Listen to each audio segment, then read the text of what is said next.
Nosso irmão Felipe agora vai começar. A verdadeira conversão é a Deus ou a alguma religião? As redes sociais do Moré Felipe tá aí. Vocês ficam sempre... acompanhem ele, que ele sempre está postando várias questões, tanto no Alimento de Verdade, da mesma forma lá no Instagram dele, tem alguns posts lá, viu? Felipe, vou deixar com você, tá, meu irmão? Shabbat uma vez para vocês. É conversão. O que é conversão, né? Como deve ser feita a conversão? Primeiro a gente tem que estabelecer o que é conversão, para depois descobrir como ela é feita. Como é que você vai discutir como é feita uma coisa, você não sabe nem o que é. Acontece que na cabeça de todos nós, a gente tem aquela coisa de semântica que eu sempre falo, né? Existe uma palavra, a palavra é um signo, é um símbolo, para um significado que já está na tua cabeça, se você realmente conhece aquela palavra. E é uma boa forma de desviar as pessoas da verdade é modificar a linguagem, modificar o vocabulário. Seitas fazem isso. E não só seitas religiosas, mas também o governo faz isso. A palavra educação é uma delas, né? Educação deveria ser uma coisa simples para todo mundo entender. Mas todo mundo entende que a educação tem que ser na escola e tem que ser sob a tutela do MEC. Não é isso que é educação. Nunca foi isso que é educação. Mas quando a gente fala assim de educação, a primeira coisa que vem na cabeça das pessoas é escola. Deveriam ser os pais. Se você fala de educação, tem que ser os pais. Eu não estou falando aqui somente de boas maneiras, mas estou falando realmente de crescer um ser humano, quer dizer, de criar um ser humano para ele se tornar um adulto pensante. Não é isso que a escola ensina. Só para dar um exemplo de como o significado das palavras fazem, a ressignificação das palavras conduzem o pensamento de uma massa. E é isso que escola faz. E é isso que religião faz também. Religião coloca na tua cabeça que aquilo que está escrito assim é assado. Quando até mesmo no próprio texto você encontra que não é isso. Então, conversão, a gente vai perceber que conversão é muito diferente do que as religiões ensinam. Vamos agora dar uma olhadinha nesse meu slide. Não sei se você já está projetando, Ralf. Eu não vou ver se você está ou não está. Eu espero que esteja, porque senão eu me bagunço todo aqui nesse monte de janela. Mas vamos dar uma olhadinha que a gente vai comparar os passos para a conversão segundo as principais vertentes do judaísmo e do cristianismo. É claro que aqui são infinitas as vertentes dos dois, e até porque ao longo da história também são mais infinitas vertentes, né? Então, até mesmo o Batista de hoje é diferente do Batista dos anabatistas, né? Então, eu estou tentando ser genérico para facilitar a compreensão, facilitar a nossa discussão, porque o objetivo não é, né, o final não é falar que é conversão segundo a religião. O objetivo é falar, como vocês viram já no título dessa exposição, é o que seria conversão do ponto de vista da Bíblia, isso é conversão ao eterno. Não conversão a uma religião, mas vamos ver, vamos comparar cada um desses aqui. Só um instante. Ok. Bom, o estudo formal, a gente percebe que nos três judaísmos, a gente percebe que existe um estudo formal, mas em que é um pouco mais reforçado no ortodoxo e no ultra-ortodoxo. Mas existe sim um estudo. Você quer se converter ao judaísmo, você vai ter que agora passar por um estudo, pagar um rabino para te ensinar. Você também tem um estudo que não é tão formalizado assim no judaísmo reformado, e também você vai ter formalizado no sentido de ser uma coisa bem pré-estabelecida, acompanhada, e que você precisa mostrar que você teve uma um aproveitamento correto. Assim como qualquer escola, faculdade. A gente tem a mãe do cristianismo, que é a Igreja Católica. Se você é cristão, os ensinos, os dogmas da tua religião, independente de qual vertente, ela tem origem na Igreja Católica, não necessariamente na Bíblia. E é dali que foram tiradas muitas coisas. E é nesse ensino, esse curso de catequese, que você começa a entender o que é cristianismo. E você vai ver muita semelhança com o que tem no cristianismo evangélico. A mentalidade de conversão do cristão é muito parecida com a do católico, porque é sempre voltado à religião. Aquilo que foi desenvolvido pela Igreja Católica e que a Igreja Protestante carregou. Nós temos, então, a necessidade de, só um instantinho, mudar aqui, de frequência nas sinagogas, onde você vai, obviamente, aprender cada vez mais a respeito da religião, da visão da religião a respeito das escrituras. No ultra-ortodoxo, você é obrigado não só a fazer parte, né, da sinagoga, das rezas, você tem que fazer parte de toda uma comunidade. Você agora, você se desconecta completamente. Ao contrário do que Paulo fala, né, em Coríntios 5, se eu não me engano, que é necessário ter o convívio com as pessoas que estão de fora. Mas no judaísmo ortodoxo, não. No judaísmo ortodoxo moderno, a frequência regular, vou puxar aqui para cá os itens, a frequência regular à sinagoga ortodoxa significa participar ativamente de uma vida religiosa. Então, você tem as rezas, você tem a leitura da Torá, a guarda do Shabat de uma forma muito específica, tem ali os passos, passo a passo. Por exemplo, você não pode... Você tem que tomar cuidado até na hora de pentear o cabelo, porque se sair um fio do seu cabelo, é como se assemelha a quem trabalha com tosa de animal. Que, para mim, na minha opinião, não tem sentido algum você se preocupar como que você está penteando o seu cabelo. Você acaba servindo mais o Shabat do que, de fato, o Shabat servir para você. Foi o que Yeshua ensinou. Você tem a forma correta de guardar as festas, com todos os detalhes. Uma festa específica que eu fico me perguntando como é que eles resolvem isso, né? Porque no Yom HaKippurim não tem templo. Como é que faz? Mas existe um ramo do judaísmo que pega galos e... Acho que é galo, né? Bom, enfim. Galo não é galo, sim. Corta-se o pescoço, joga o sangue na cabeça. Galo era um animal que não poderia nem estar perto do templo. Mas tem essa leitura. Tem essa forma de entender. Então, todas as atividades religiosas têm que ser conforme é ensinado dentro dessas congregações. A comunidade ela é importante, mas você deve viver profissionalmente integrado ao mundo secular. Consumir cultura geral, isso no reformado, tá? E até no ortodoxo você tem uma liberdade. Você deve, não, né? Eu falei deve consumir, né? Você consome cultura geral, escuta música, né? No ultra-ortodoxo você está completamente fechado. Há uma inserção numa comunidade específica, completamente separada do mundo secular, e que vai muito além de somente frequentar a sinagoga, né? Você trata... você acaba integrando mais um ambiente em que todo mundo tem que pensar igual. Aceita, né? Todo mundo tem que pensar daquele jeito. Você não tem nem direito de se expressar, você pensa diferente.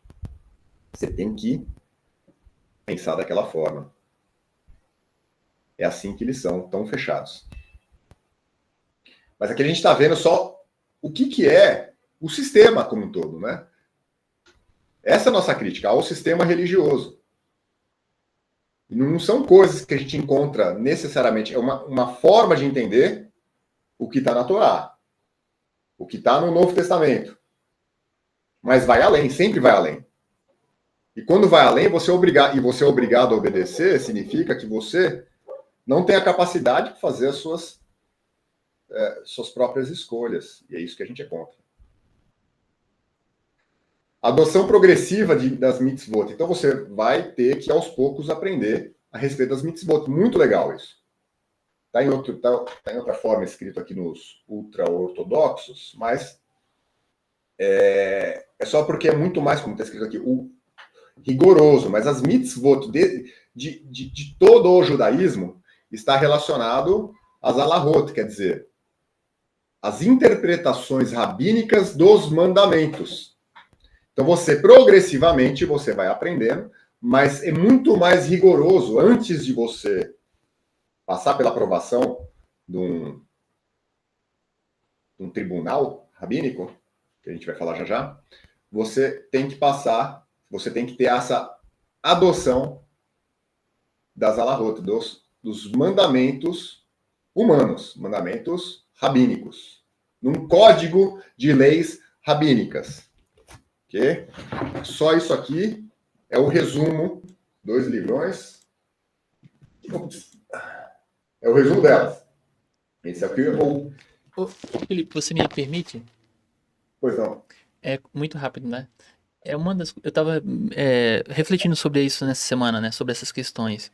Muitas dessas leis, dessas tradições, eles são com base em... Assim, os juízes podem legislarem, né? É como se os juízes estivessem fazendo... como Moisés, né?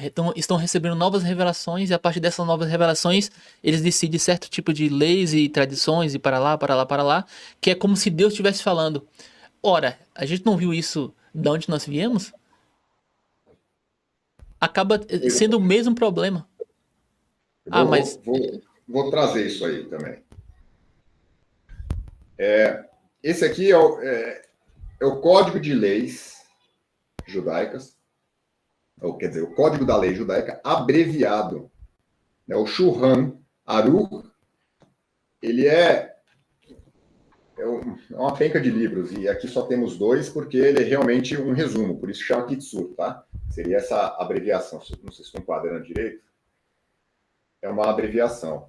E aí, eu gosto de, ao menos, ler a introdução aqui. Não vou ler a introdução toda, não, mas o que ele fala, o que ele explica que é a Torá. Eu comecei dizendo sobre a questão semântica.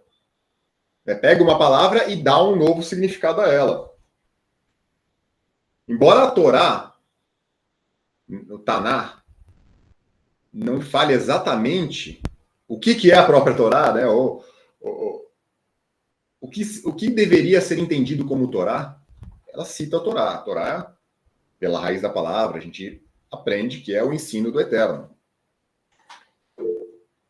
Mas vamos ver o que o próprio judaísmo fala que é a Torá. E está aqui no prefácio dessa edição portuguesa, de língua portuguesa, do Shulchan Aruch. A Torá, abre aspas, tá? Agora eu estou lendo. A Torá recebida inclui tanto a lei escrita como a lei oral. As escrituras no caso seriam o Tanakh, tá? A Mishnah, a Gemara, junto formam o Talmud, as Alahot, as histórias, que é a Agadot, as formas de interpretar a Torá, até a forma de interpretar a Torá é parte da Torá.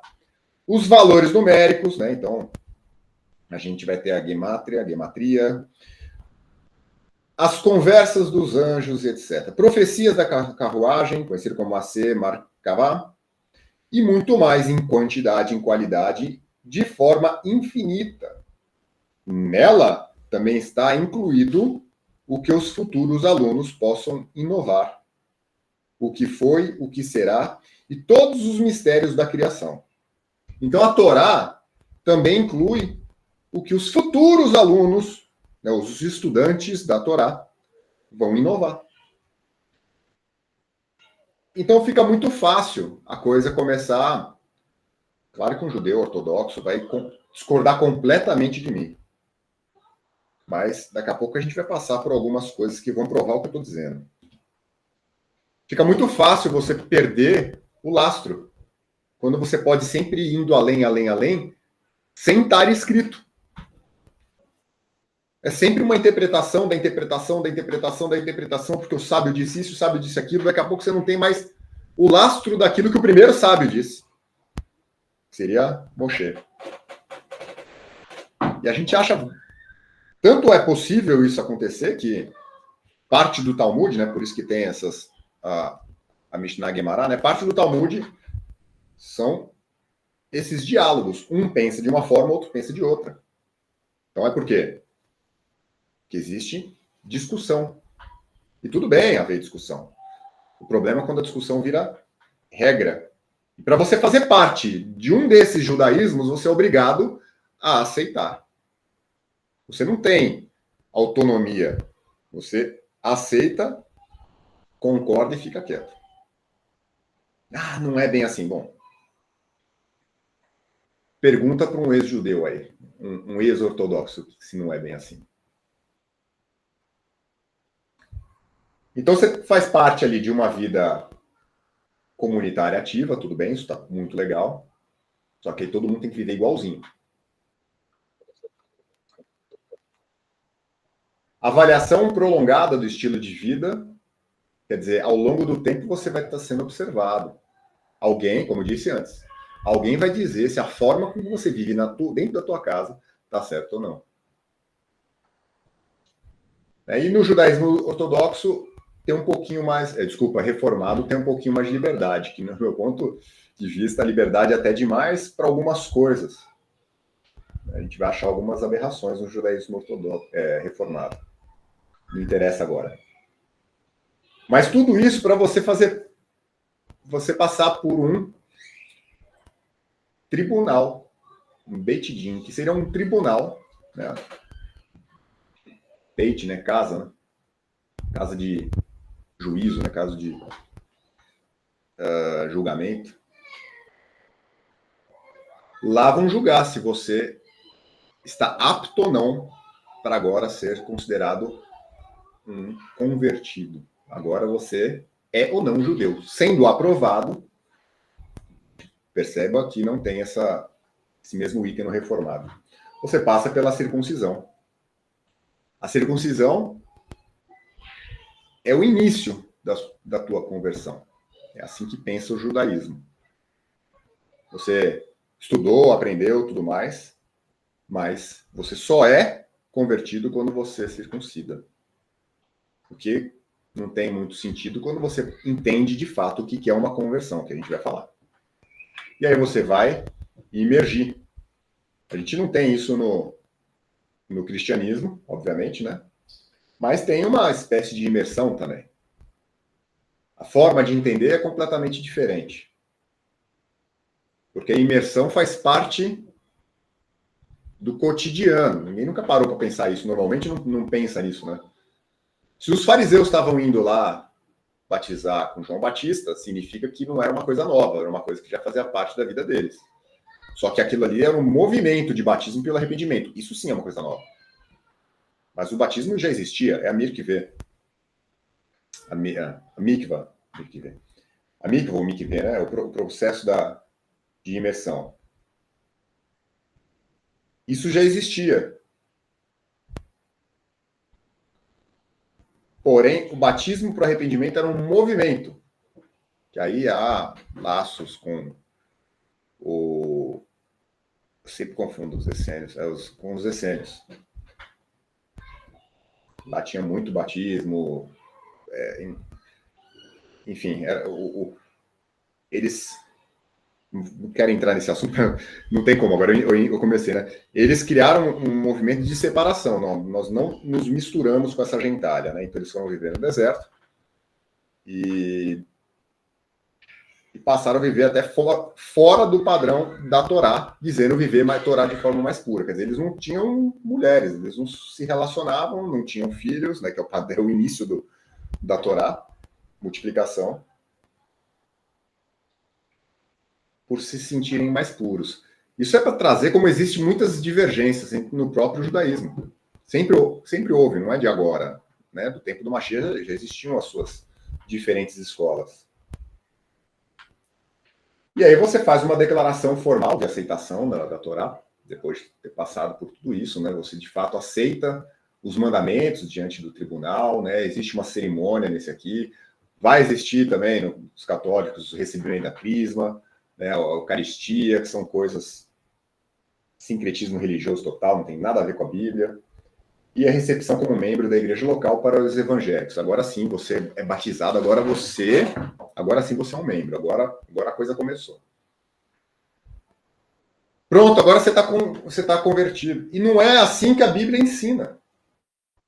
Nem no Antigo Testamento, nem no Novo. A gente tem como um processo de conversão, vou tirar o slide aqui, Ralf. A gente tem como processo de conversão algo que é como o nome diz, é um processo, mas é um processo para a vida toda. Oh, falei que ia tirar, você mudou a tela aí, agora mudou de novo. Tá aí meu desktop. No YouTube. Travou no YouTube. Tá travado lá. Eu espero que esteja. O Rafa falou que eu não posso tirar assim, não. Eu falei, vou tirar aqui, que fica mais fácil, menos janela aqui para mim. Mas perdão, Rafa. 70 vezes 7. Mas lá eles estão me escutando, eu posso continuar. Tá. Então, mas não é assim que a gente entende conversão. O que é conversão segundo a Torá? O que é techuvá, né? Conversão que não é pegar um arquivo JPG e converter para PNG, ou pegar um arquivo zip e converter para RAR, né? Conversão de arquivos. Não é isso, gente. A conversão é o que a gente aprende até na autoescola, né? Conversão é mudar o sentido que você está andando. Você está andando nesse sentido, agora você vai para outro sentido. Isso é converter. Quem já assistiu, quem não assistiu, aconselho a assistir. Vou ver se até eu puxo aqui enquanto eu vou falando. A nossa aula sobre pecado. Se você puder colocar. Pode falar. Ah, tá. Então não vou compartilhar, Ralf. Coloca o link da aula sobre o pecado para você entender exatamente o que é pecado, o que é caminho e o que é conversão. Quer dizer, o que é techuvá. É voltar para o caminho do eterno, um caminho reto. Quando você se desvia, você precisa fazer techuvá, você precisa fazer a conversão. Retornar. A gente vai ter que entender o que Yeshua ensinou como conversão, o que os seus discípulos ensinaram a respeito de conversão. O que a gente viu agora há pouco é uma conversão a um sistema religioso. Pode ou não, como a gente viu, né? Pode ou não conter os mandamentos. Quando a gente olha para o judaísmo, existem os mandamentos. Quando a gente olha para o cristianismo, não existe, ou existe até empate, obviamente, né? Porque não estamos dizendo que cristão vive completamente sem mandamento, não é isso. Mas até um ateu vive conforme os mandamentos, alguns mandamentos do Eterno. A gente percebe que um sistema religioso ele pode ou não conter algo a mais do que os mandamentos. Contém toda uma participação a ritos e aos seus respectivos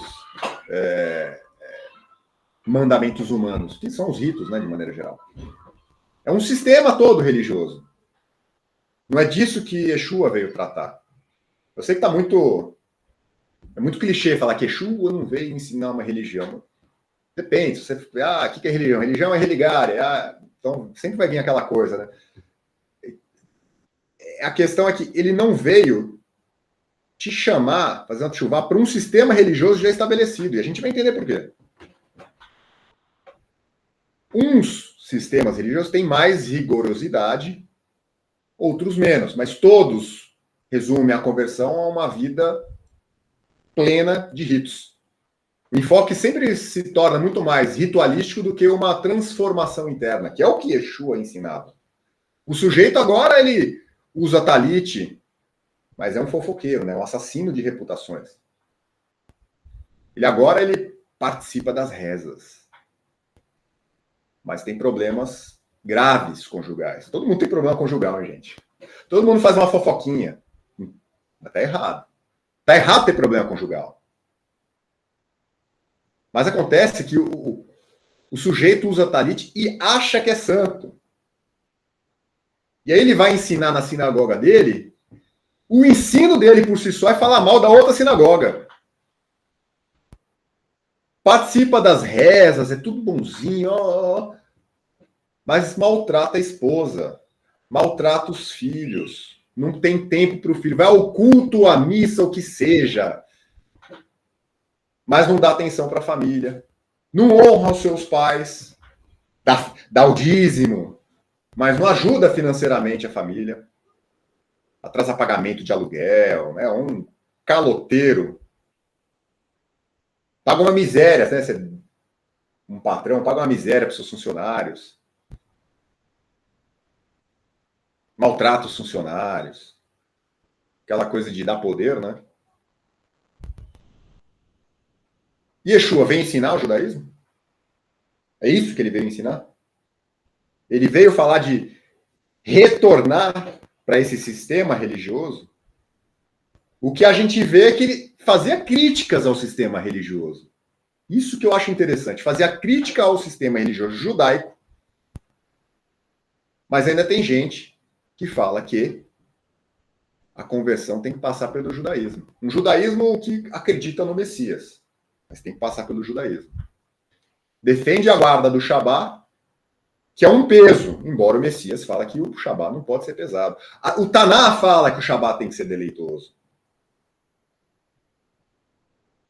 E é um sistema religioso que, embora quem faça parte prega que é um sistema religioso milenar, desde Moisés, não é bem assim. Ele foi desenvolvido num tempo de crise. Ele surge num período helenístico, após a conquista de Alexandre o Grande, lá em 300 antes do Mashiach.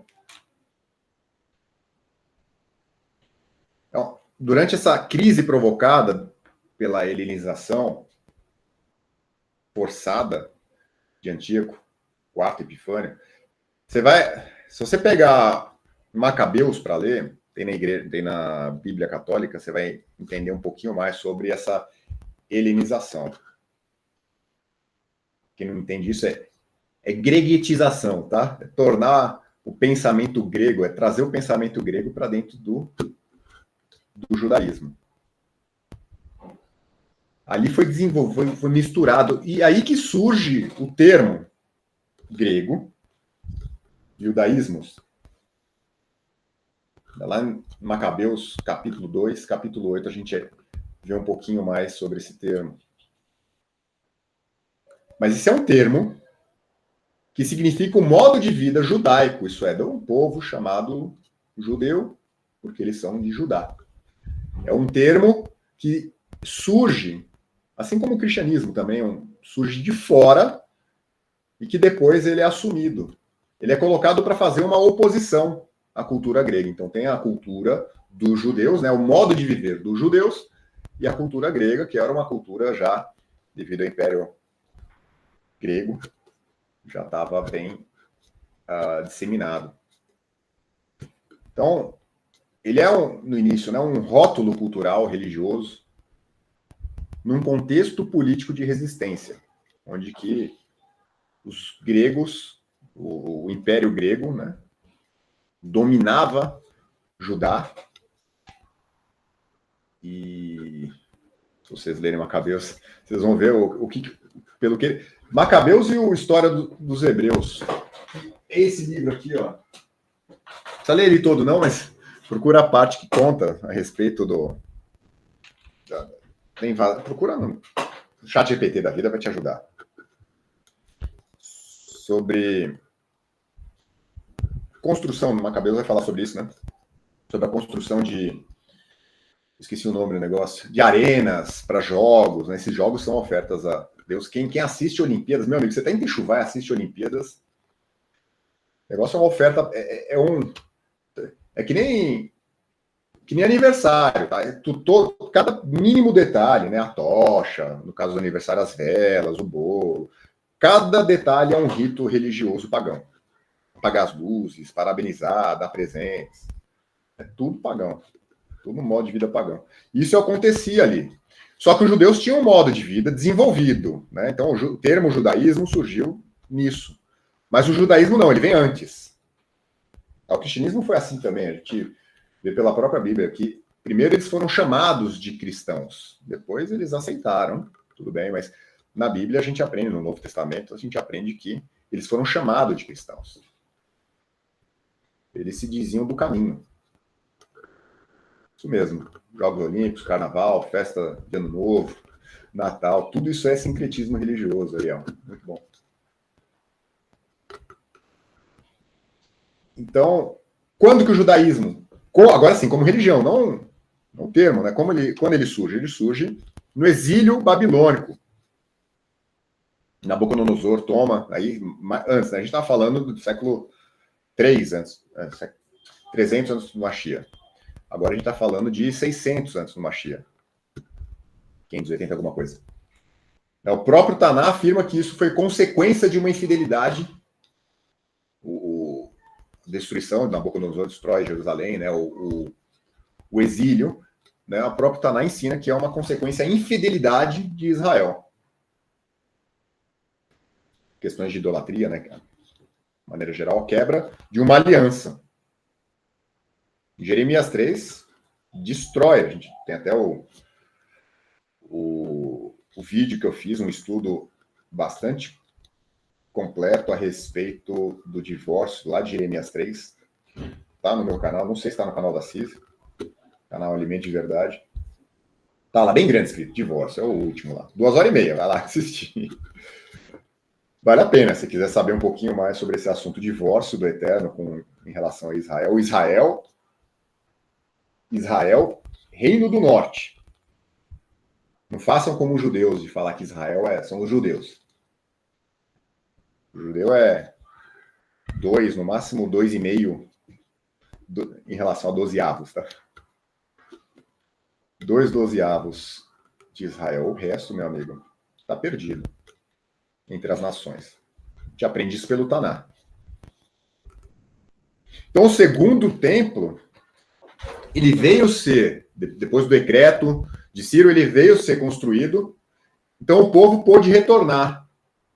Mas até o segundo templo ser construído, houve a necessidade de substituir todo um ritual, sim, da Torá, que o povo de Israel, mas agora só tinha sobrado o Judá, eu espero que você saiba o que eu estou dizendo. Na Babilônia, o que a gente vai fazer? Não temos templo, não temos sacerdotes. O que vamos fazer? Surgiram, então, as sinagogas, surgiu o rabinato, e começou, então, a surgir algumas práticas substitutivas. É neste ambiente que surgiram as práticas substitutivas. Depois foi construído o segundo templo, que vale a pena dizer que não possuía nem a Arca da Aliança, que é o símbolo máximo da presença do Eterno. Quem aqui não lembra, né? A glória da segunda casa, né?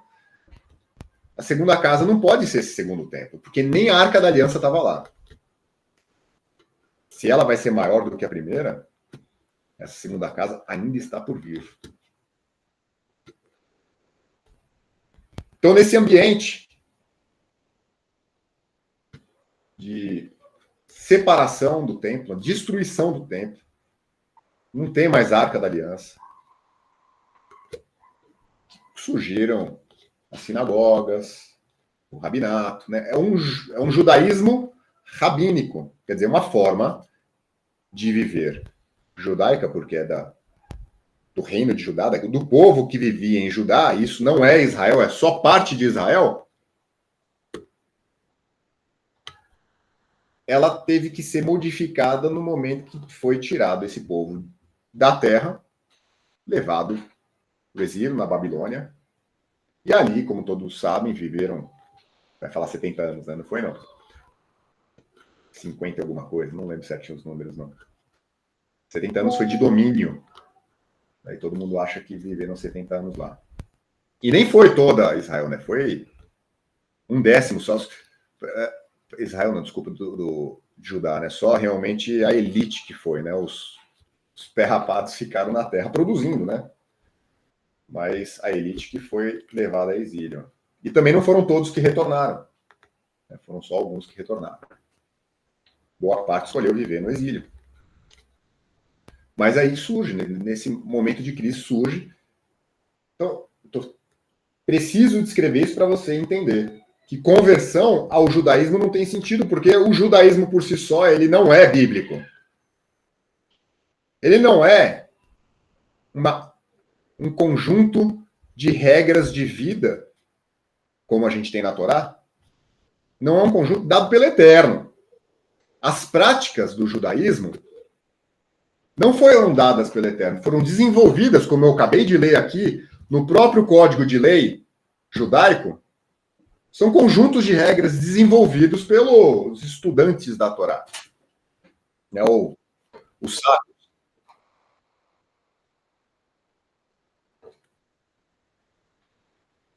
Então, o Ralf falou aqui no meu ouvido, eu me perco um pouquinho, tá vendo? Eu vou voltar. Mas vai ter, eu vou falar sobre isso também. Então, dentro desse ambiente, a ausência do templo, essas práticas religiosas elas foram desenvolvidas, práticas substitutivas. Então, não temos isso, fazemos aquilo, né? Então, vamos dar alguns exemplos aqui. Que, inclusive, no Novo Testamento é criticado. Centralidade da sinagoga. Bom, sem sacrifício contínuo, a oração, leitura pública tornam centrais. Quer dizer, o serviço da sinagoga com rezas e leitura da Torá substituiu, segundo o judaísmo rabínico, o sacrifício contínuo, já que não temos tempo, vamos fazer alguma coisa. Até aí, não estou aqui para dizer se está certo ou se está errado, gente. Eu estou dizendo que isso aí não necessariamente, que vai ser o fundo da minha mensagem, o cerne da minha mensagem, isso não te transforma, não necessariamente te transforma. Isso é conversão, transformação. A autoridade rabínica substituindo o sacerdócio. Então a interpretação oral ela tem mais força do que o próprio texto. Lavagem ritual das mãos, que foi criticada por Yeshua lá no Marcos 7. Não é mandamento explícito da Torá. Para refeições, ou né, você volta do mercado, como está escrito, criticado lá no... Tem essas práticas que são tradições dos anciãos. A gente tem referências à lavagem das mãos dentro do templo. Nada contra lavar a mão, gente. Mas não é pecado. Você quer ser judeu? Dependendo da distância que sua cama está do banheiro, você é obrigado a ter uma bacia debaixo da cama e lavar sua mão assim que você acordar, com a bacia. E tem um jeitinho todo certo, tá? Primeiro uma mão, depois a outra, depois a outra. 3 vezes. Quer lavar a mão? Não tem problema, mas chamar isso de conversão, isso não te transforma. Isso é muito mais místico. Vai procurar saber por quê. Você vai entender por que é místico. As cercas alaicas, né? Que são as cercas no mandamento. Só que aí você coloca uma cerca no mandamento, a própria cerca vira um mandamento. Aí coloca, né? São acréscimos preventivos para evitar a quebra do mandamento. E Yeshua critica essas tradições que quebram a palavra, porque você vai colocando tantas cercas, que uma cerca acaba invadindo a cerca de outro mandamento, que é o que Yeshua criticava, né? Vocês falam, justamente na passagem de leitura da lavagem de mãos, né?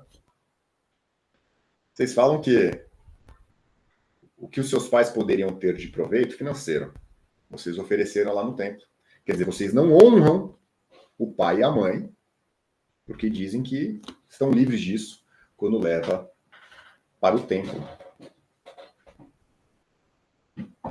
Um mandamento rabínico quebrando, é explícito um mandamento rabínico quebrando o mandamento do Eterno. É uma cerca invadindo, uma cerca para um mandamento invadindo outro mandamento. Regulamentações sabáticas, super detalhadas, como eu disse, né, de pentear o cabelo, cuidado com a escova que você vai usar. Você está andando num parque, aliás, dependendo da distância que o parque está da sua casa. Aqui em casa eu tenho uma moreira. Meus filhos não poderiam, no Shabá, pegar uma amora e colocar na boca. Eu teria que ensiná-los que, desde pequenininho, que isso aí é quebra do Shabá. Não que eles tenham culpa por isso, né? Mas depois do bar mitzvah, aí eles passariam a ter culpa por pegar uma fruta no Shabá do próprio quintal. Não pode. E a gente vê textos do Mashiach criticando a respeito desse assunto. Porque o Shabá, ele é para o homem, não o homem para o Shabá. O Shabá é um presente para o homem. Você que aprendeu que Yeshua pregou para não guardar o Shabá, como que ele fala que o Shabá foi feito para o homem? Se você é o homem, aliás, o próprio mandamento do Shabá, ele é nem teu servo, nem tua serva, nem teu boi, nem teu jumento. Quer dizer, até o teu animal deve descansar no Shabá. Então, se você não descansa no Shabá, você está se colocando em uma posição inferior ao teu animal. Então, a interpretação se tornou mais central do que o propósito, né? A essência da Torá. Essas práticas, elas surgem, então, num contexto de crise. Um contexto que Judá estava separado, não só da terra prometida, mas do templo, do sacerdócio, de tudo. Foi nesse ambiente que surgiu o judaísmo rabínico.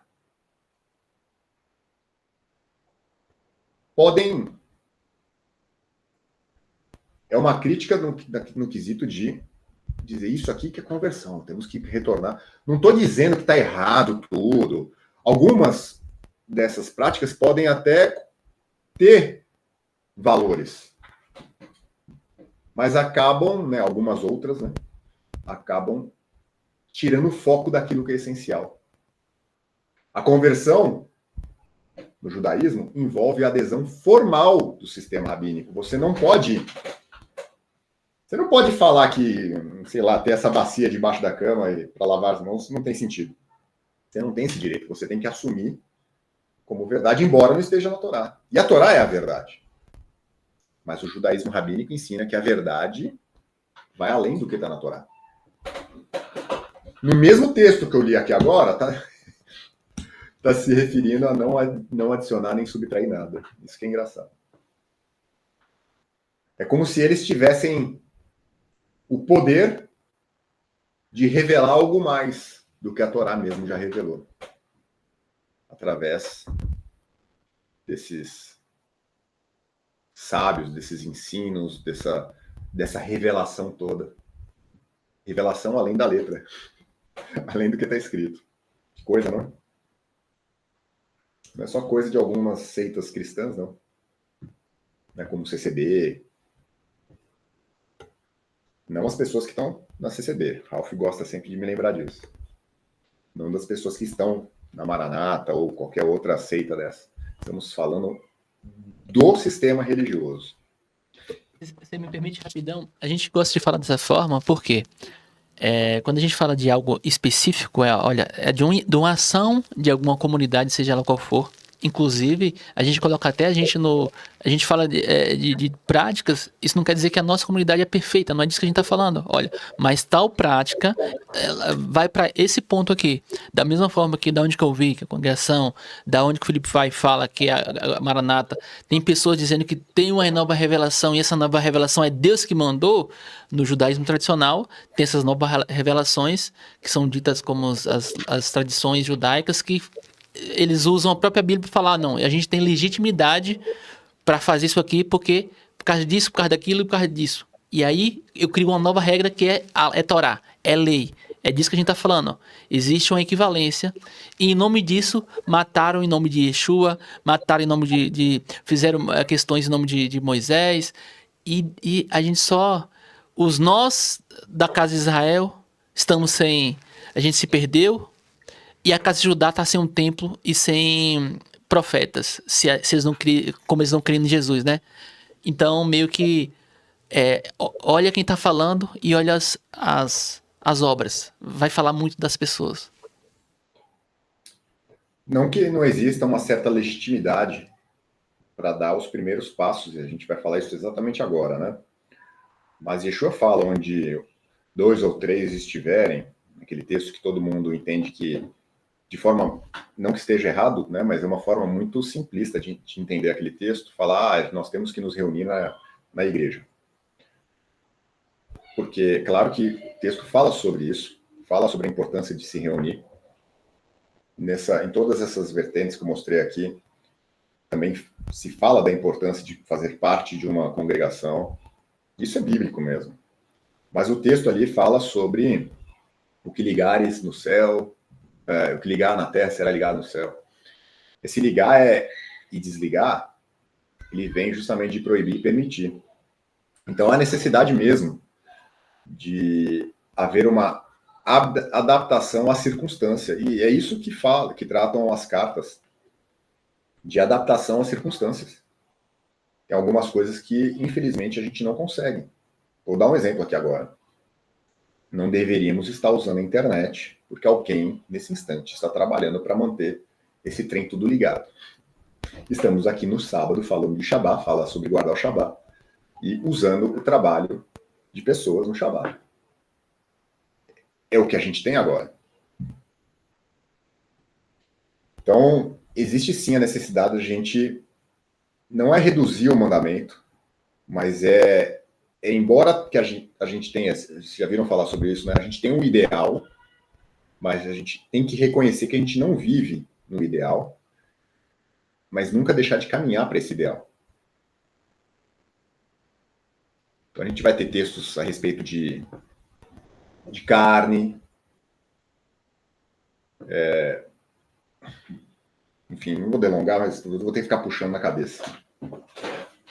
Mas as cartas são justamente doutrinas de primeiros passos para as pessoas.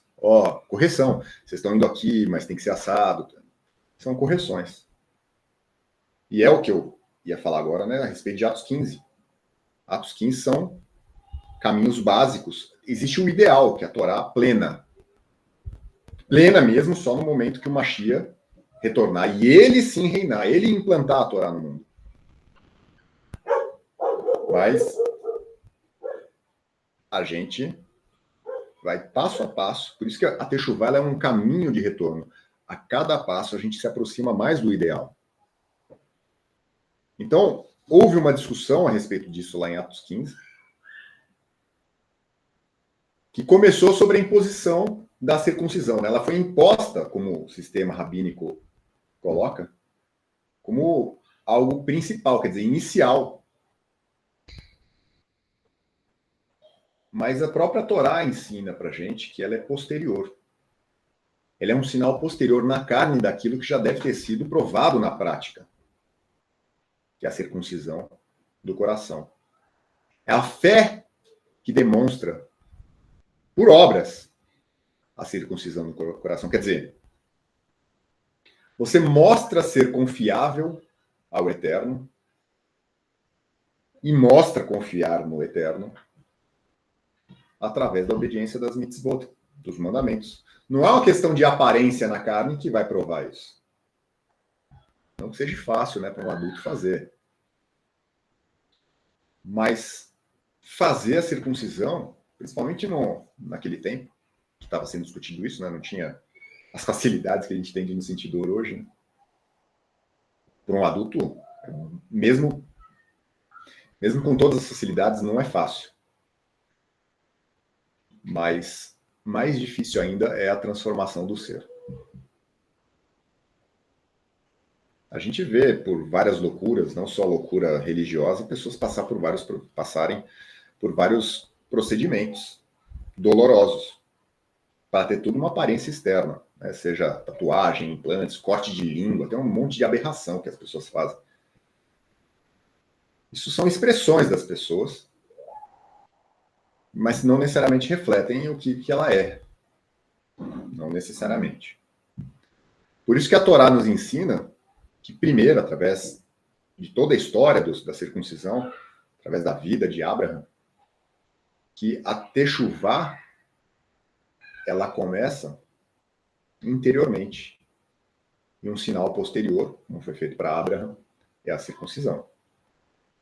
Lamento quem discorda da circuncisão, que Paulo ensinou isso, Paulo ensinou aquilo. Eu lamento.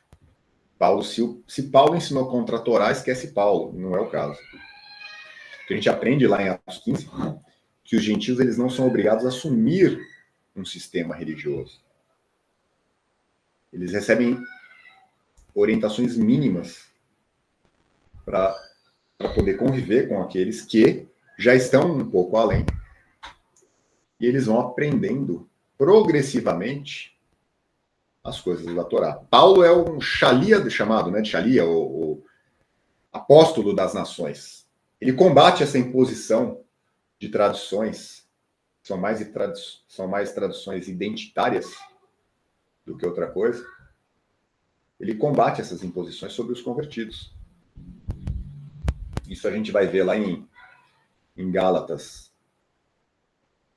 falando, né? Você, sendo judeu, vive como gentil, não como judeu. Por que você está obrigando os gentios a viverem como judeus? Só que lá em Atos 15, não é só Paulo, mas todos concordam. Coloquei o texto aqui para não deixar passar nenhuma palavra. Na verdade, pareceu bem ao Espírito Santo e a nós. Então, todos concordam com isso. Não vos impor, eles estavam escrevendo uma carta que seria mandada para cada uma das congregações, não vos imporem mais encargo algum, quer dizer, não impor mais cargo algum.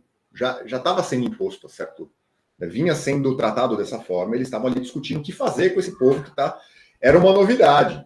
Você tem que ver toda a progressão de Atos, né? Que começa ali em Atos 10, 11, com a visão de Pedro no telhado, de aceitar os gentios, né? Que eles são purificados, que bate com o profeta Oséias, capítulo 2. Toda essa progressão até chegar em Atos 15 para falar o que a gente vai fazer com esse monte de gentil que está chegando. Que a princípio eles começaram, cada um achava de um jeito, fazia de um jeito, e tentando colocar toda a forma de viver deles. Que é o que eles tinham como forma de viver correta segundo a Torá. Mesmo tendo passado por toda a orientação do Mashiach, de buscar a essência e não ficar somente naquilo que é ensinado nas sinagogas, mas buscar a essência do mandamento, e ir além. E a Torá fala o tempo todo disso, você tem que ir além do que está o texto. Mas na essência, não ir além de colocar coisas a mais. O sermão do monte, né, o sermão da montanha, é onde que deixa mais claro isso. Então, pareceu bem ao Espírito Santo e a nós não vos impor mais cargo algum, senão estas coisas necessárias. Que se abstenham das coisas sacrificadas a ídolos e do sangue, e da carne sufocada, e da fornicação. São problemas deles. Fornicação aí, problema... Tem, eu ia falar, tem igreja que ensina. Eu nunca vi igreja falar que é proibido namorar. Pode ser que tenha. Eu não conheço. Católica ou evangélica, namorar é a coisa mais normal. Só que pelos padrões da Bíblia, namorar é fornicação, gente. Ou prostituição, o nome que você quiser dar. Se você ensina isso para os seus filhos, já começa. Esse é o caminho básico, tá? Segundo os discípulos de Yeshua nesse tempo aqui, em Atos 15. Abstenha disso. Das quais coisas bem fazeis se guardardes, bem vos vá. Então, se vocês fizerem isso, se vocês guardarem esses princípios básicos, essas coisas mínimas necessárias, vai bem. Mas a pergunta é só isso? Claro que não. O próprio texto diz, um pouquinho antes, né, que eu li o verso 28 e 29, mas lá no verso 21, fala assim, porque Moshe, desde os tempos antigos, tem cada... Quando fala Moshe, é a Torá, tá?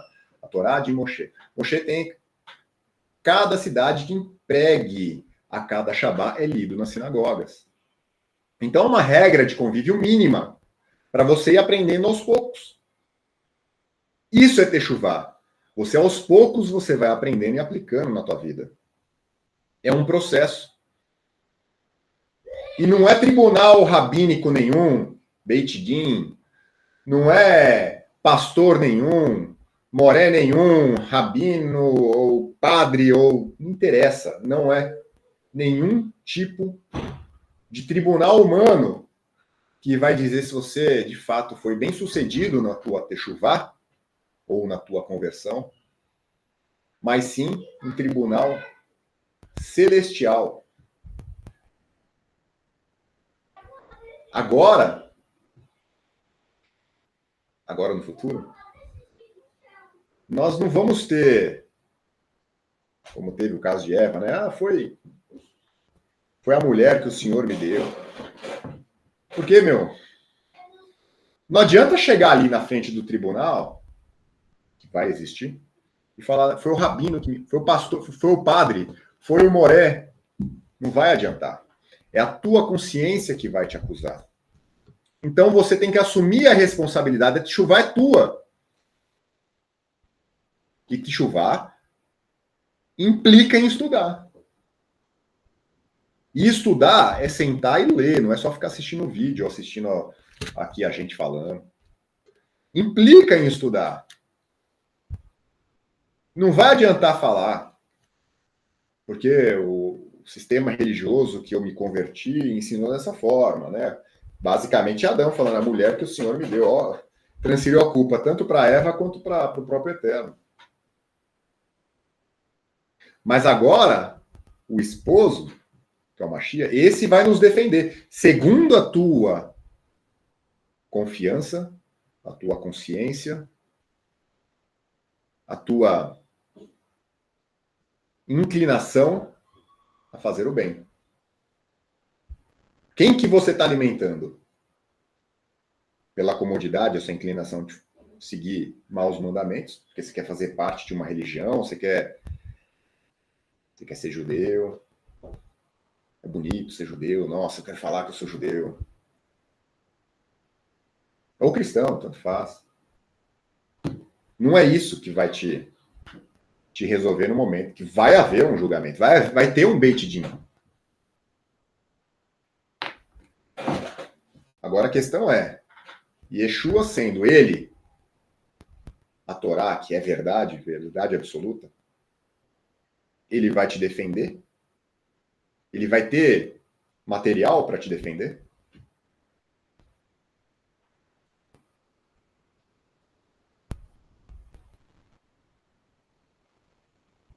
Então, embora a conversão ao judaísmo envolva uma adesão formal ao sistema rabínico, a gente aprende com Yeshua, nosso verdadeiro rabino, nosso único rabino, aqui nada contra os irmãos que ensinam de outra forma. Já escutei algumas explicações plausíveis a respeito disso, sobre ter rabinos nas congregações. Aqui a gente ensina que o único rabino é Yeshua. Tá? E a gente aprende com esse rabino, né, ele faz um chamado à verdadeira conversão. E como você leu aqui no título, é uma conversão ao eterno. Através do arrependimento e ao retorno da essência, retorno à essência da Torá. É necessário saber separar o que é tradição, seja ela boa ou ruim, e a essência do mandamento. Se você tem uma tradição que você acha legal, ela te ajuda a cumprir com o mandamento, tudo bem, gente.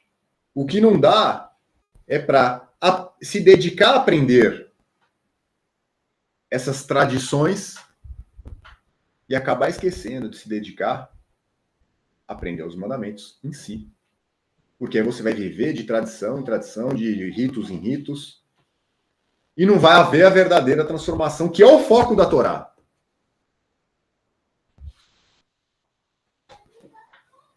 Porém, para quem não é nascido na tradição, não teve a oportunidade de aprender a Torá, cada Shabá, né, como foi dito aqui em Atos 15, para esses, aprendeu nas sinagogas, obviamente, né? Para esses é definido em Atos 15, que somos, acredito que todos nós aqui, algumas leis básicas para começar a frequentar cada Shabá, sinagogas e ir aprendendo aos poucos os mandamentos. É isso que Atos 15 vem trazer. Não o que eu já escutei em algumas pregações, que é só isso aí, a lei agora é só isso. Mas peraí, e honrar pai e mãe, esqueceu? E não matar? Tudo bem que tem o sangue ali, né? Abster do sangue. Não roubar, não desejar coisa do próximo, coisas que estão nos 10 mandamentos. Então não pode dizer que são só esses 4 mandamentos. Ah, mas Jesus disse que a lei agora é só amar o próximo como a si mesmo. Então, mas como é que é amar o próximo? O que é amar? Porque vai ter religião aí que vai falar que é amar. A religião aí daquela bandeira colorida, que é amar no sentido mais amplo deles, é aquilo ali. E o que a Torá condena, e o Novo Testamento também condena. E sempre vão achar um jeitinho de distorcer. Ah, mas não era bem isso, mas naquele tempo. Sempre vai ter alguma coisa desse tipo. Então, se você não se preservar dentro da essência, se você não buscar a essência da Torá, você vai acabar tendo várias interpretações. Seja dos sábios do judaísmo, ou dos sábios do cristianismo, ou do sábio que está no teu coração te alimentando de coisas ruins, sábio, entre aspas, né? Fazendo você se justificar e continuar tendo uma vida completamente fora da Torá. Porque é mais fácil. Você vai estar com talitizinho, vai estar com tefilim, vai estar participando de rezas, mas vai estar falando mal dos outros. Vai estar fazendo acusações. Vai estar humilhando.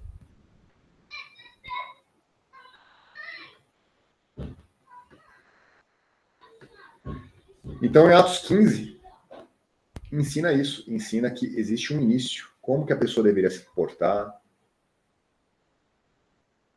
para frequentar as sinagogas. Que era o que tinha ali para aprender a Torá. Hoje você pega seu celular, deve ter um monte de possibilidades agora instaladas aí para você acessar a Torá, né? A Bíblia como um todo, né? Mas antes o acesso não era simples assim. Até porque mesmo se você tivesse um rolo da Torá em casa, você possivelmente não saberia nem ler. Estou tentando fazer um ajuste aí de mentalidade. Essa é a realidade do povo. Então Yeshua falava que vocês devem ir à sinagoga, aprender o que estava sendo ensinado ali, mas não fazer como eles fazem, porque eles são hipócritas, não é isso? Sendo assim, os gentios eles não são obrigados, não segundo Yeshua, porque Yeshua não pregou para gentil, tá? Segundo o que a gente aprende depois de Atos 10, tá? Gentios não são obrigados a assumir todo esse sistema religioso. Eles recebem orientações básicas, aprenderiam o restante progressivamente. E é isso que a gente ensina aqui. Paulo combate toda essa imposição, porque o foco não é uma identidade religiosa, mas a fidelidade ao eterno. Então a conversão não é a religião, é ao eterno. E qual é o problema desse sistema religioso judaico? O problema é que ele é pesado. No começo, você vai lá achando que está tudo tranquilo. Primeiro, na verdade, se você for querer se converter, você vai ser... Sim, vão tentar te convencer ao máximo. Vão te oferecer uma coisa chamada Binenoa, que é basicamente um paga-pau de judeu. Desculpa o palavreado, mas é assim. Te proíbe até de guardar Shabá.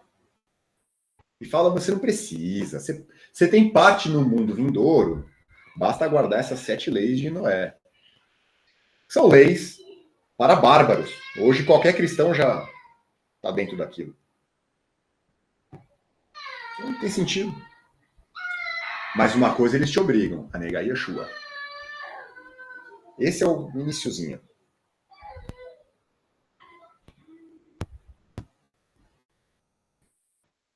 Você quer um exemplo de como é pesado? Eu estava citando aqui agora há pouco o Shulchan Aruch.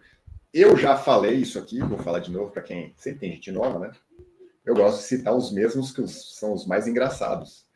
Você vai ao banheiro, tá escrito aqui, tá? Você vai ao banheiro, você não coloca a sua mão nas suas partes.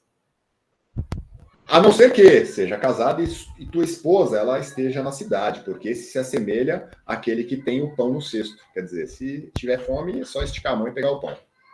Você me entendeu? Está escrito assim, desse jeito, tá? Tem essa metáfora ali. Fala também sobre a necessidade de você ter pudor, siniut. Quando você for se vestir, você se veste debaixo do lençol, porque o Eterno preenche todos os lugares. Aí eu te pergunto, né, debaixo do lençol ele também não preenche? Você acha que você vai esconder alguma coisa? São coisas que não estão na Torá. São coisas, meu amigo, você acha que você, indo ao banheiro e não se tocando ao fazer as suas necessidades, vai te impedir do que dá a entender o texto? Você que vai à academia e fica olhando mulheres embaladas a vácuo? Essa é a realidade. Você está andando na rua, você vê uma mulher que tem saia só para dizer que tem saia, porque ali está dando para ver tudo. E para as mulheres é a mesma coisa, tá? Só um pouquinho diferente. Quer dizer, hoje não dá mais para saber, né? Capaz de achar homens calçar um sapato primeiro do que o outro. Coisas místicas desse jeito. Tá? Tudo nesses... Esse de calçar não está aqui, não. Lavagem das mãos ao acordar. Mas são tudo coisas que estão dentro do judaísmo. Dentro dos escritos dos sábios, que são... eu estou criticando não os judeus, hein? Estou criticando as doutrinas. Sempre bom lembrar. Os judeus são igual a gente no cristianismo. A gente estava sendo tocado que nem manada dentro de um sistema. Então, você vai lá e lava as mãos na hora de acordar, aquele negócio que eu falei. Porque substituiu o templo e não sei de onde que tira uma coisa dessa, mas é isso. São coisas que Yeshua criticava. E que se você começa a se aproximar, você começa a se encantar e se dedica a isso. Se dedica a aprender a isso e para de se dedicar a mudar você mesmo. E não é isso que a Torá de Yeshua ensina. A Torá de Yeshua não tem foco em ritos e tradições. O foco todo é voltado à renovação do caráter do homem. A justiça, a misericórdia, a fidelidade. É isso que Yeshua veio ensinar. As práticas religiosas podem até guardar uma semelhança com a verdadeira Torá. Mas sem a sua essência, quer dizer, o espírito, é como um corpo morto, moribundo. Não serve para nada. A gente não é contra a prática, como disse antes, que ajuda a guardar os mandamentos. Quer acender vela para o Shabá? Ótimo, você está deixando bonito o teu Shabá, o acendimento de velas. Mas ele não vai substituir, sei lá, uma prática de acender a menorá, de manter, né, a menorá acesa. Não tem templo, não tem menorá, não tem nada, gente. O próprio judaísmo fala que se você tentar servir ao Eterno de uma forma diferente que o Eterno mandou, isso é a Vodazará. E aí eu te pergunto, um monte de prática substitutiva é o quê?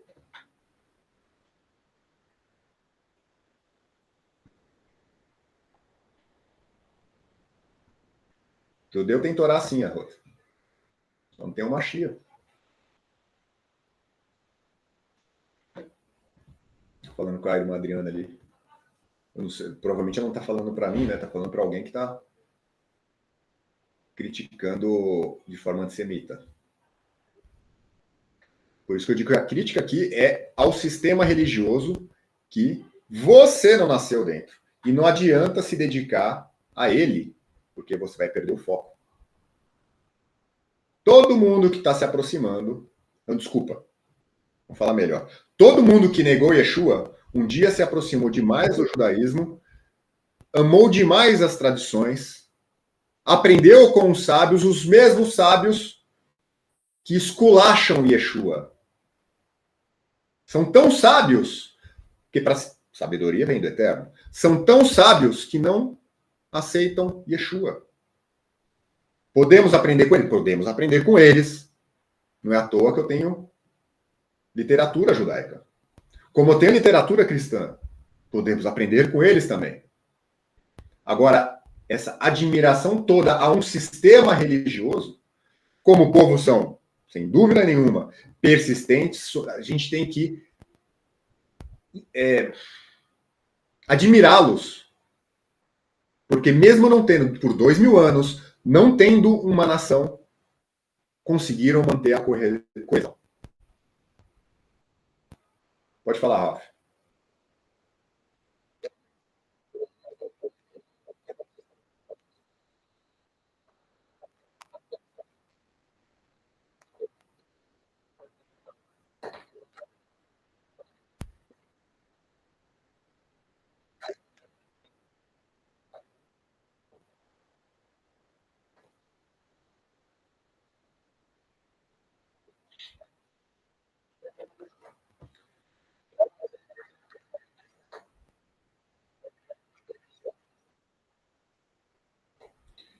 Então, se alguma prática te ajuda, eu estava escutando o Ralf aqui, tá, gente?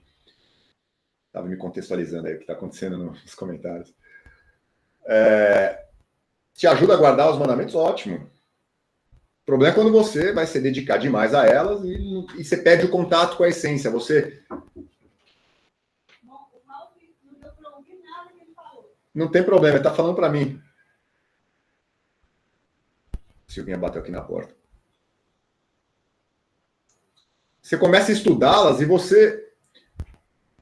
Como é que você vai estudar essas práticas? Você recorre aos sábios. Como eu disse, ridicularizam, esculacham, rejeitam completamente Yeshua. Se dedicam a falar mal de Yeshua. Então, você quer aprender com os sábios? Tudo bem. Mas você tem que ter um lastro. O lastro é a Torá. O lastro é Yeshua. O lastro é o que os discípulos de Yeshua escreveram. Aí você pode começar a querer aprender alguma coisa. Agora, quem não conhece o básico da Torá de Yeshua se encanta com todo esse misticismo judaico. Você pode aprender, gente, a viver cheio de ritos religiosos sem ter uma mínima, sem ter uma real transformação. Que a aparência toma lugar da essência. Ter a atenção toda tua ocupada por aprender tantas práticas religiosas com tantos mínimos detalhes. Felipe, você me permite só um adendo? Deixa eu terminar. Ok.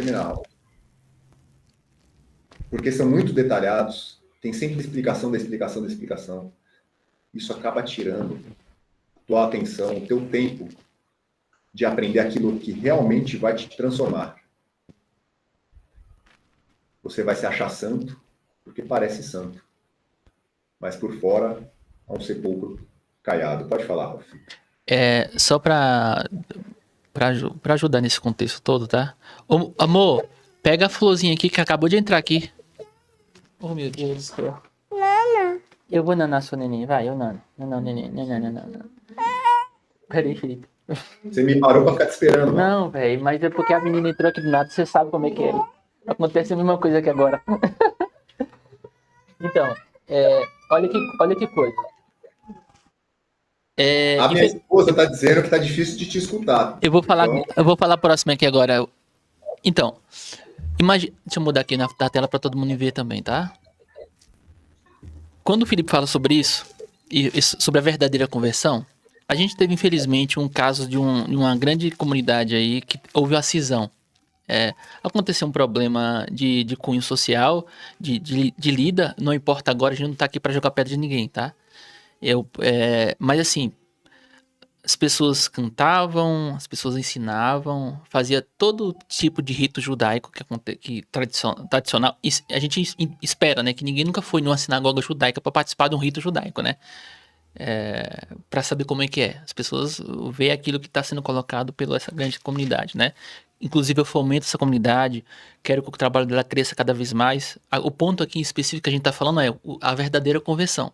Essas pessoas que todo mundo ouve cantando, algumas cantando, outros ensinando tudo mais, houve essa cisão por questões sociais. Todo mundo está sujeito a isso, todos somos falhos, ninguém está com pedra jogando em ninguém. E muitas pessoas se encantam com isso, quer fazer justamente isso. E houve uma cisão por motivos X e Y. Há um problema não resolvido, certo? E aí eu me pergunto: será se estão convertidos de fato?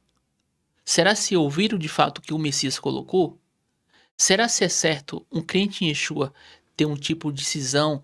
Ou, eu vou dar um exemplo assim: Deus o livre, né? Mas eu tô aqui com o Felipe, hoje a gente parceiro demais. A gente briga aqui, aí a gente separa.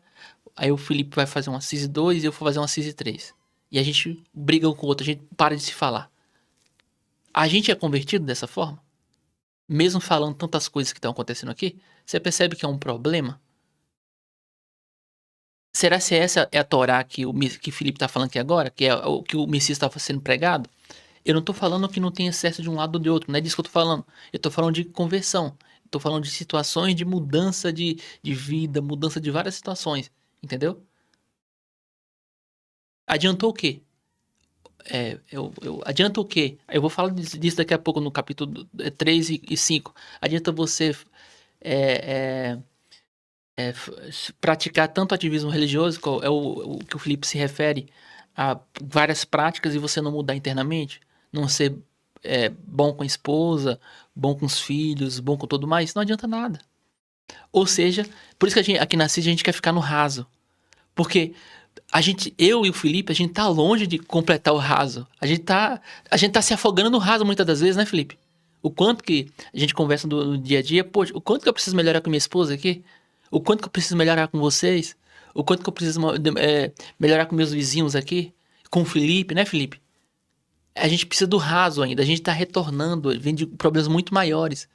E a Torá escrita, ela é um oceano raso, mas extremamente profundo. É disso que a gente tá falando. A gente só se afoga no raso quando a gente é de fato pequeno, né? E se você se considera pequeno o suficiente para querer permanecer no raso primeiro, você não vai ser um rabino, né? Rabino é grande. A palavra rabino vem de ser grande. Por isso que a gente se considera pequeno, porque só Yeshua é nosso rabino. É só com ele que a gente vai ter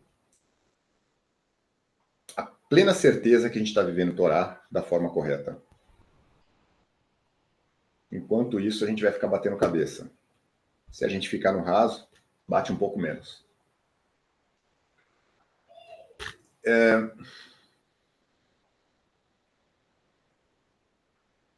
só me perdi em que ponto que eu estava na hora que... Deixa eu procurar aqui nos itens que eu falei que eu ia falar aqui. Tá, achei. Então, quando a gente fala de Torá, a gente, né, eu falei agora há pouco que o lastro que a gente tem que ter é Yeshua e os seus discípulos. Né? O nosso objetivo é a Torá de Yeshua. O objetivo da Torá é a misericórdia. Pela Torá você aprende que o objetivo da Torá é misericórdia. Que tem o fim da lei é Cristo. O fim da Torá, o objetivo da Torá é misericórdia, que tem a sua manifestação plena no sacrifício de Yeshua. Yeshua é a essência da Torá. Por isso que os seus perseguidores julgam tanto alegar defender Torá, porque eles têm uma Torá transformada em rituais sem essência. Eles não têm Yeshua. Dizem que defendem Torá e negam Yeshua. Quem defende Torá e nega Yeshua perdeu a essência pelo simples fato que a Torá, para eles, é um conjunto de rituais. Claro que muitas vezes você vai ler texto, não tem como dizer o oposto. Textos maravilhosos. Se você ler Pirkei Avot, você vai aprender demais com Pirkei Avot. Até meus filhos, eu deixo meus filhos assistirem Pá na Cabeça com Moremiha. São excelentes aprendizados do Pirkei Avot, falando sobre a essência do ser humano. Só que é infinito. A capacidade do ser humano de criar textos, mesmo que na época que isso que eu estou dizendo foi escrito, era bem difícil ter acesso ao papel, caneta e pessoas capazes de escrever, mas o ser humano é capaz de escrever infinitamente. Só que quando você perde a essência, não adianta ficar escrevendo, não adianta ficar aprendendo o que está no entorno, que você vai se confundir. A essência da Torá é Yeshua. E se você ficar escutando gente, estou proibindo de escutar não, continue lendo os seus comentários de Rashi, continue lendo o Ramban, pode continuar tranquilo, eu também leio. Só que tenha em mente, saiba separar o que é realmente sabedoria de alguém que nega Yeshua e o que não é.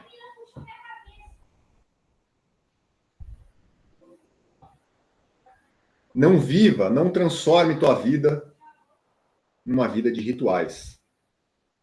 Foque em descobrir aonde vocês vivem de forma errada com o teu próximo. Ah, você está falando mal de judaísmo, né? Se não é judaísmo, o que é? Cristianismo? O problema do judaísmo é que ele é cheio, como eu disse, dos ritos. Só que o problema do cristianismo é que ele é o quê? Sem Torá. Na base. Nega a Torá. Claro que tem Torá. Como disse antes, até o ateu tem Torá. E muito ateu tem um caráter excelente. E tudo que é bom vem da Torá. O que eu devo seguir, então? Se não é judaísmo, se não é cristianismo, o que eu devo seguir? Nem judeu, nem cristão. O que eu sou, né? Os irmãos estão escrevendo aqui, né? Sobre... eu sou isso, eu sou aquilo, eu me digo isso, eu me assumo dessa forma, eu sou judeu isso, eu sou, sei lá, israelita aquilo. Quem sou eu? Essa é uma questão central do momento que a gente vive hoje. Que vive esse conflito. A gente entende que Yeshua pregou a Torá. A gente percebe que, por outro lado, o judaísmo histórico não é exatamente um conjunto de práticas padrão ético que Yeshua ensinou. Não é. Embora tenha o padrão ético. Mas não se resume a isso. Vai muito além. A gente fala, vamos ficar no raso. A gente não se identifica com o cristianismo institucional, que é vazio, porque prega uma Torá, prega um Messias sem Torá. Tem coisa boa? Tem. O judaísmo também tem. Tem demagogia, tem mesmo. Mas não tem Torá no cristianismo. O que a gente faz? A gente não se identifica com o judaísmo rabínico, nem com o cristianismo romano. O que a gente faz? Né, o judaísmo, vamos lembrar, né, porque foi longa a conversa aqui, né? Estou chegando finalmente agora. O judaísmo rabínico, ele é um judaísmo que é? São práticas de um povo que ficou, porque 2 dozeavos que ficou, porque 10 dozeavos foi espalhado pelos 4 cantos da terra, ficou num reino chamado Judá, e aquela prática que eles faziam que eles mesmos chamavam de... Eles só praticavam Torá, é o que eles falavam. Mas alguém de fora deu esse nome, judaísmo. Então, nesse ambiente em que eles diziam para praticar Torá, mas não praticavam, por isso também foram mandados para a Babilônia, surgiu essa religião judaica cheia de práticas substitutivas, às quais a gente não se identifica. Nem com o cristianismo, que é Yeshua numa perspectiva pagã. Um sincretismo religioso, né, por si só, já é pagão, pode falar isso. Se a gente não se identifica, quem eu sou? Essa é a nossa crise. É isso que os irmãos estão escrevendo aqui nos comentários, pelo pouco que eu pude passar aqui. Quem eu sou? O que eu vou dizer que eu sou, gente? Você está preocupado com o nome que você vai falar? Que religião que você é? Quem que você é? É isso que você está preocupado? Porque o Taná diz quem que você é. Yeshua diz quem você é. Você é uma ovelha perdida da casa de Israel, gente. Não é judaísmo, não é cristianismo que faz você fazer parte desse povo, mas é a Torá e o sacrifício de Yeshua que te permite fazer essa tchuvá, esse retorno aos caminhos do Eterno. Esse caminho reto que é o caminho do Eterno. Não interessa se você fala que eu sou judeu messiânico, eu sou israelita, eu sou, sei lá, judeu nazareno, não interessa o que você fala. O que interessa é como você vive, quem você realmente é, quem você realmente tem como teu mestre. Um bando de sábio que esculacha Yeshua, um bando de homem que só está interessado em te manter dentro daquele cerquinho, aquele cercadinho, sem Torá. Ah, isso aí é para coisa de judeu. Aí o outro fala, isso é coisa de cristão. Aí fica brigando. Para o judeu, eu sou um cristão. Para o cristão, eu sou um judaizante. Quem eu sou? Não estou preocupado com título. Toda vez que você vier com título, você vai ter questão semântica. Você agora, quando você fala, você é judeu messiânico, agora o cara já entende que você é assim, assim, assado. Ah, não, eu sou judeu ortodoxo, agora você é assim, assim, assado. É como se você agora, para ter um título, você tenha que seguir os padrões, como falei antes, né? Não hoje. Uma franquia. Você tem que pagar royalty. Você quer ser judeu? Porque agora a briga é essa. Não existe judaísmo messiânico. Você quer ser chamado de judeu? Agora você vai ter que brigar com os nomes, os que se dizem donos dessa franquia. Você tem que seguir todo a apostila da franquia. Olha, para você não... É sempre assim, né? Estão acusando o judaísmo messiânico de ser antissemita. Por quê? Porque vão olhar para o judaísmo messiânico, vão encontrar problemas e vão falar, tá vendo? São esses judeus. Então eles não querem manchar a marca. É quase o McDonald's falando que não quer manchar a marca com você, que tem uma franquia, só quer vender pizza. Então, meu amigo, você quer vender pizza? Vai abrir sua própria franquia. Para de dizer que você é McDonald's. É basicamente isso. Eles estão dizendo. Você vai ficar nessa briga? Você está atrás de título? Você quer ter uma resposta para quem pergunta qual é a tua religião, quem você é? Eu sou Israel. Quem me autoriza a dizer isso é a própria Torá.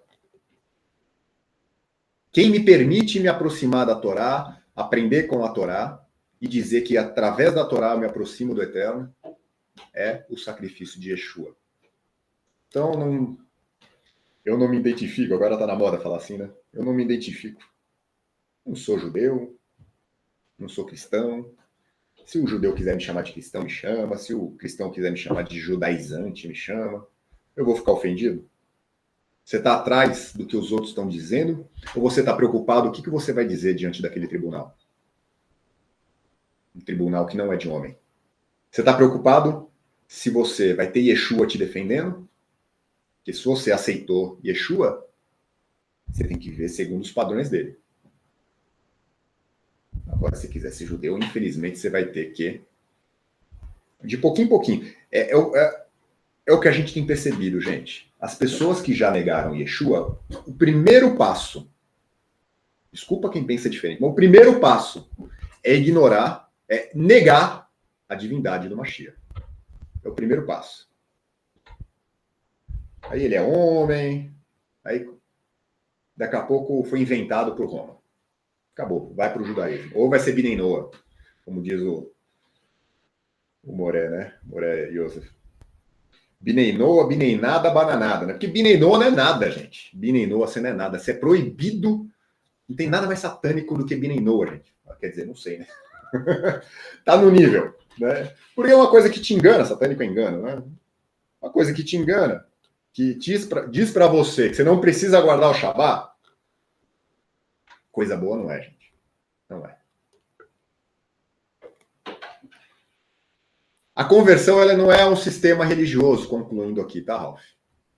Mas ele é um retorno, uma tchuvá. Tchuvá significa retorno aos padrões éticos do eterno. Padrões que são a sua Torá. E que Yeshua ensinou o tempo todo. Yeshua falou, misericórdia quero, não sacrifício. Sacrifício é um conjunto de práticas e ordenanças. Ele quer misericórdia. Disse isso em Mateus 2 vezes, citando Oséias. Ide, porém, aprender o que significa misericórdia quero e não sacrifício. Então, vai lá e vai aprender, gente. Ide, porém, né? Vai lá, aprende o que significa misericórdia e não sacrifício. Porque eu não vim chamar os justos, mas os pecadores ao arrependimento. Se você se acha mais santo do que os outros, você não é digno do Mashiach. Essa é a verdadeira tchuvá. Sem rodeio, sem mandamentos humanos, sem um monte de explicações esotéricas para esses mandamentos humanos, que não transformam realmente o caráter da pessoa. Essa é a Torá de Yeshua, que diz que todos os mandamentos devem ter como fundamento, e eu vou trocar a palavra aqui de propósito, a dedicação ao eterno, e isso envolve principalmente a dedicação ao próximo, como nós nos dedicamos a nós mesmos. Quer reconhecer um falso profeta? Um falso pastor, um falso rabino, que seja? Veja se ele tem essa régua, esse padrão de amor, que é essa dedicação. Esse padrão de amor da Torá de Yeshua, que ele chama de suas ovelhas perdidas. Yeshua chama e as suas ovelhas escutam. Isso é fazer teshuvá. É seguir o padrão da Torá de Yeshua. E aqui eu finalizo, Ralf, que eu tinha para dizer a respeito de conversão. Espero que tenha ficado seita do caminho, né, Alan? Isso aí. Ani Israel, seita do caminho. É assim que o povo se chamava naquele tempo. Se tiver alguma pergunta, alguma coisa, Ralf, me passa, porque eu não pude acompanhar um monte de discussão aqui.